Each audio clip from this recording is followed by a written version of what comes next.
આ બધા પાણીમાં હતું પેલા? જી, એટલે આપણે આ બિલ્ડિંગનું સ્ટ્રક્ચર જોશો ને તો આપણે ભાવનગરના કોઈ બિલ્ડિંગમાં આ રીતનો બ્રિજ નહીં હોય નાનો એવો. અને એક જગ્યાએ પાણીમાં હતું એટલે જવા માટે બ્રિજ છે અને પ્લસ એક જગ્યાએ રેલિંગ નહીં હોય આખી સાઈડમાં. કારણ કે એટલું હાઈટ ઉપર છે તો પડવાની બીક રહે, પણ આજુબાજુ પાણી છે એટલે સેફટીની એટલી બધી કઈ રિક્વાયરમેન્ટ નહોતી, એટલે એના માટે ગ્રીલ પણ નથી કઈ. અને આનું નામ આપણે ગંગા ડેરી આપ્યું છે. અત્યારે બધા લોકો ગંગા ડેરી કહે છે, કારણ કે તળાવનું ગંગા જળિયા તળાવ હતું, એના ઉપરથી ગંગા ડેરી નામ પડ્યું. પ્લસ આજે એક છે ને ગંગા ડેરી એક લવિંગ મેમોરિયલ છે. જેમ શાહજહાં એમના પત્ની મુમતાઝ મહેલની યાદમાં જે આખું તાજમહેલ બનાવ્યો હતો, એમ મહારાજ સાહેબ તખ્તસિંહજીએ માજીરાજબાની યાદમાં આખું આ જે બિલ્ડિંગ છે ગંગા ડેરી બનાવ્યું છે. આયા હતા ત્યારે કે ગયા પછી? એટલે આમાં એવું છે કે તખ્તસિંહજીના જે વાઇફ હતા માજીરાજબા, એમના જે ભાવસિંહજી બીજા, એમને બર્થ આપતી વખતે એમનો સ્વર્ગવાસ થયો, એટલે એમની યાદમાં આખું જે આ બિલ્ડિંગ છે એક મેમોરિયલ તરીકે આખું બનાવવામાં આવ્યું. અને આખું જે આ આર્કિટેક્ચર છે બહારથી આપણને જોઈએ તો જેને ખ્યાલ ન હોય આર્કિટેક્ચર સ્ટાઇલમાં, તો કોકને એમ લાગે એક મુસ્લિમ મોન્યુમેન્ટ છે કે એ રીતે, પણ આખું જે આર્કિટેક્ચરમાં જેમને ખ્યાલ હોય ને, આ જે અંદર ગંગા મૂર્તિ છે ને ગંગાજીની, એ પાછળથી મૂકવામાં આવી છે. આપણે અંદર જઈને જોઈએ, કારણ કે આનો જે સ્ટ્રક્ચરનો જે માર્બલ છે અને એનો માર્બલ છે મેચ નથી થતો, અને એક એની કાર્વિંગની ડિઝાઇન છે પણ મેચ નથી થતી. એટલે આ પાછળ આ રીતે ખુલ્લું છે ને ચારે બાજુ ઓપન હતું આખું. અને આની એક ખાસિયત આપ જોશો કે બહાર આપણને ઘણો બધો અવાજ આવતો, અંદર નોઇઝ કેન્સલેશન થાવ. આખું આ બિલ્ડિંગ જે છે ગંગા ડેરીનું આખું હિન્દુ અને મુસ્લિમ આર્કિટેક્ચરનું એક બેસ્ટ કોમ્બિનેશન છે. એટલે એ સમયે એક ભાઈચારો દર્શાવવા માટે પણ આ એક આ રીતે બનાવવામાં આવ્યું છે. અને આનું જે બાંધકામ છે ને એ બધા ભાવનગરના લોકલ કાઠિયાવાડી વર્કર્સ જ હતા. અને આપણે મોતીબાગની જે રીતે મેં વાત કરી, આખું 90 દિવસ જે હતા બનાવવાના, તો આનું આપ કેટલો અંદાજ લગાડશો કે કેટલા વર્ષ થઈ ગયા છે બનાવવા? 2 વર્ષ તો ના, આ જે બિલ્ડિંગ છે ને 2 વર્ષ નહીં પણ 16 વર્ષ થઈ ગયા. 1877 બનાવવાની 1877 માં શરૂઆત થઈ છે ને 1893 આખું બિલ્ડિંગ કમ્પ્લીટ થયું હતું. પ્લસ આ જે આર્ચિસ છે ને આ બધી આપણને રાજપૂતાના જે આર્કિટેક્ચરો એમાં જોવા મળે, અને આ જીઓમેટ્રિક જે શેપ હોય આ રીતના એ આપણે મુસ્લિમ આર્કિટેક્ચરમાં જોવા મળે. એટલે આખું એક બેસ્ટ મિક્સ કોમ્બિનેશન છે. એટલે આનું મેન પછી બીજું 18 વર્ષ 16 વર્ષ જે મેં કીધા એ લાગવાનું કારણ એ છે કે માર્બલ છે એમાં આપણે એ સમયે કોઈ મશીનરી નહોતી, એટલે એને કાર્વિંગ કરવા માટે બહુ સમય લાગી શક્યો હોય. અને આના આપણે જોઈને અત્યારે આપણે મકાન બનાવીએ તો આપણે સિમેટ્રિસિટી ન મળે એક એંગલની, અને આ ઉપરથી નીચે સુધી તમે આખું બિલ્ડિંગ જોશો, આખું એક ખૂણો સિમેટ્રિસિટી જે આખો એટલું ડાયમેન્શનથી ધ્યાન રાખીને બનાવવામાં આવ્યો છે. રાજસ્થાનમાં બધો વ્હાઇટ માર્બલ જ છે.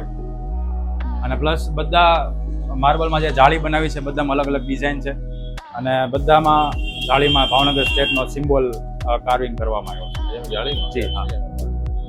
બહારથી સારું દેખાય? બહારથી સારું દેખાશે.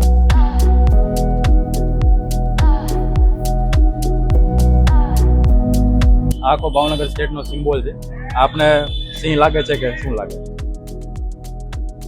એટલે એનો ઉપર સિંહ પણ છે પેલા? જી, એટલે આ છે ને આ બળદ છે. ઓકે. પણ એ સમયે આપણો દેશ અત્યારે જેમ કૃષિ પ્રધાન છે એમ ભાવનગર પણ આખું કૃષિ ઉપર ડિપેન્ડ હતું.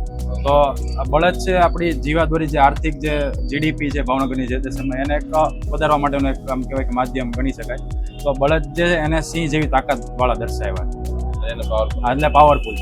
પ્લસ અહીંયા ઈગલ છે, એટલે સૌથી એક હાઈટ ઉપર બધા ઉપર ઈગલ એક ફ્લાય કરતું હોય અને એક ક્લિયર વિઝનથી ઉડતું હોય સૌથી હાઈટ ઉપર, એટલે એના માટે ઈગલ છે. પ્લસ અહીંયા એક સિંહ જોવા મળે છે નાનો સાઈડમાં. તો સિંહનું એવું ઇન્ડિકેટ કરે છે કે ભાવનગરની જૂની રાજધાની સિહોર હતી, જેને આપણે સિંહપુર તરીકે ઓળખીએ છીએ.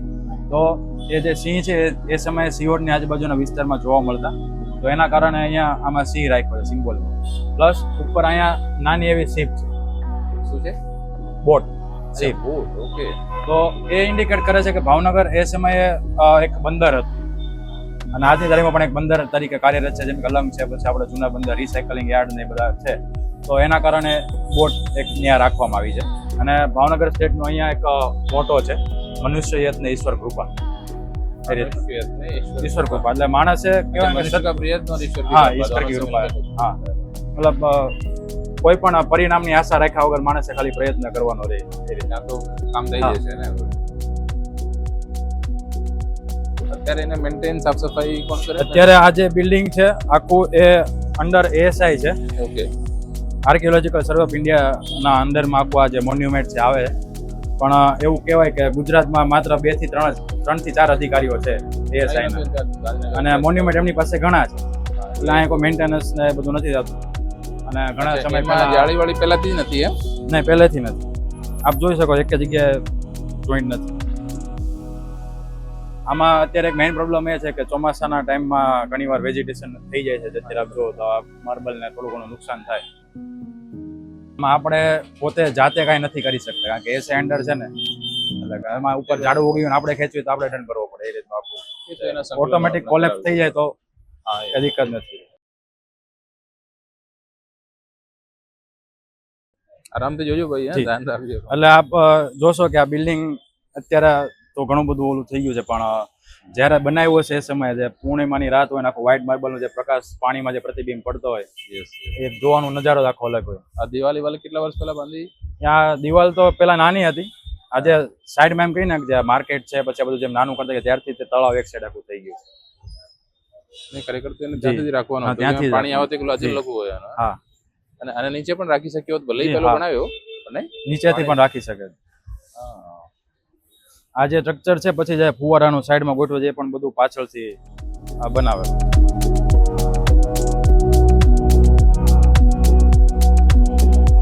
આ જે સામેનું બિલ્ડિંગ જે બન્યું છે બધું આ જે સામેના દેખાય બધા આખા તળાવની સેન્ટરમાં. અચ્છા, તો એ ચારે બાજુ સેમ છે ને? હા હા, ચારે બાજુ સેમ. એટલે જ આ જે પાછળ જે ગંગા ડેરી જે કહે છે મૂર્તિ મૂકી છે, તાજમહેલનો સ્ટ્રક્ચર જી. લગભગ એવું. આ જે અંદરની આપણે તમે જે રીતે વાત કરી કે ગંગાજીની મૂર્તિ છે એ પાછળથી મૂકવા, તમે આ માર્બલ જોશો ને તો એ માર્બલ પણ એને મેચ નહીં થાય. અને આના એકો એક એંગલ જો બધા સિમેટ્રિકલ એક જગ્યાએ કોઈ ક્રોસ કરી રીતે નહીં, બધા જે ખૂણા પડે છે આના બિલ્ડિંગ એક લાઈનમાં જ આવતા છે.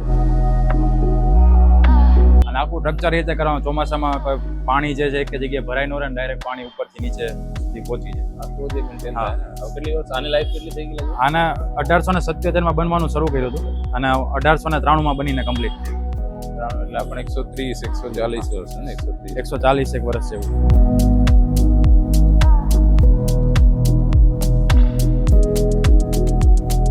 અહીંથી આજે અત્યારે આસોપાલો જેવા આવ્યા છે એ બહારથી આપણે ફોટો પાડીએ તો લોકેશન આમ કહેવાય ને તાજમહેલમાં જે રીતે લોકેશન છે એની રીતનું જ આખો સેમ ફોટોગ્રાફી આમાં આવે.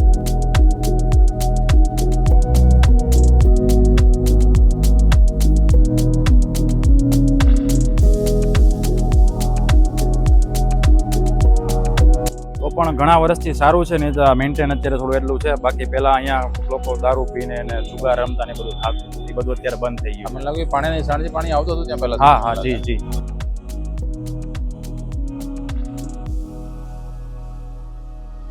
પેલા બધું પાન માવાની પિચકારી મારીને બધું લોકો બધું બહુ બગાડતા, અત્યારે થોડુંક મેન્ટેન થયું છે, લોક ને એવું રહે છે એટલે.